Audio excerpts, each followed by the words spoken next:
انیلا علی صاحبہ کی طرف آتے ہیں۔ انیلا صاحبہ، آپ کے خیال میں ڈونلڈ ٹرمپ دوسری بار امریکہ کے صدر بننے جا رہے ہیں، پاکستان اور امریکہ کے تعلقات کیسے ہوں گے؟ کیونکہ امیدیں تو ہم ڈیموکریٹ سے لگاتے ہیں، لیکن زیادہ تر ایسا ہوا ہے کہ ریپبلکنز کے دور میں پاکستان اور امریکہ کے تعلقات زیادہ بہتر ہوئے ہیں۔ اگر اس وقت سوچا جائے کہ نیکسٹ 4 ایئرز پاکستان اور یونائٹڈ اسٹیٹس کی ریلیشنز کیسی ہوں گی، اور ایک لفظ مجھ سے کہا جائے کہ آپ ڈیفائن کیا کرے گا نیکسٹ 4 ایئرز، تو میں کہوں گی وہ چیلنجنگ ہوگا، یعنی کہ مشکل ہوگا، مشکلات ہوں گی، لیکن اگر پاکستان صحیح طرح نیویگیٹ کرے جو اس کی ریلیشن شپ ہے 2 اکنامک سپر پاور سے، ایک یونائٹڈ اسٹیٹس سے، ایک چائنا سے، سو پاکستان کے لیے سکسیسفل ہو سکتی ہے ریلیشن شپ۔ پہلے کہتے تھے کہ ریپبلکنز پاکستان کے لیے اچھے ہوں گے، جو ٹریڈیشنل ریپبلکنز ہیں وہ ابھی بھی پاکستان ان کے دل سے قریب ہے،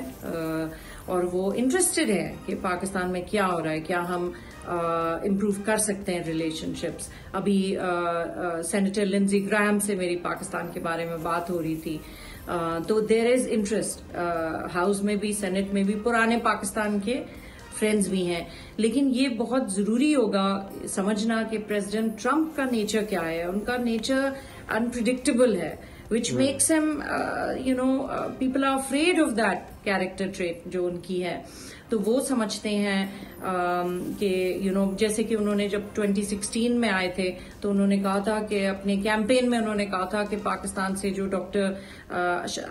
آفریدی ہیں، جو CIA کے آپریٹو تھے پاکستان میں، ان کو وہ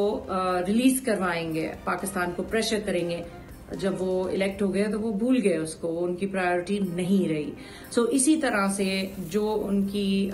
پریڈکٹیبلٹی ہے وہ ان کی ان اے وے اسٹرینتھ بھی ہے، جس کی وجہ سے انہوں نے جو ایک ان کی دھمکی تھی تو وہ 1.5 سال کی پریزیڈنٹ بائیڈن کی فورن پالیسی نہیں کام کی، ان کی ایک دھمکی سے حماس نے ہاسٹیجز ریلیز کر دی ہے۔ تو اسی طرح سے میں سمجھتی ہوں کہ یہ چیلنجز ہوں گے، اور ایک اور جو یہ بات ہے کہ دیکھیے اس وقت پورے دنیا میں کانفلکٹس ہیں، سیریا ابھی کانفلکٹ تھما ہے تو امریکہ وہاں پر بھی انوالوڈ ہے، امریکہ انوالوڈ ہے مڈل ایسٹ میں، اس کے علاوہ کمپیٹیٹو ریس ہے چائنا سے، تو یہ سارے جو فیکٹرز ہیں ان کو ہمیں اپنے یعنی کہ نظریات میں رکھنا ہوگا۔ اس کے علاوہ دیکھا جائے تو دیکھیے پاکستان کی کوئی یہاں لابنگ ہے نہیں، اور جو ایک پاکستان کوکس بھی تھا تو وہ اس میں زیادہ تر ڈیموکریٹس ہیں پچھلی ایڈمنسٹریشن کی وجہ سے۔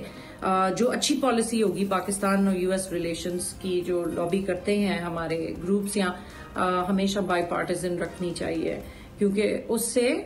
کام زیادہ ہوتے ہیں۔ ایک پارٹی کے ساتھ آپ لگ جائیں تو پھر دوسری پارٹی جب آتی ہے پاور میں تو پھر آپ کو فرینڈز بنانے میں 4 سال لگ جاتے ہیں۔ سو ہمیشہ ایک پاکستان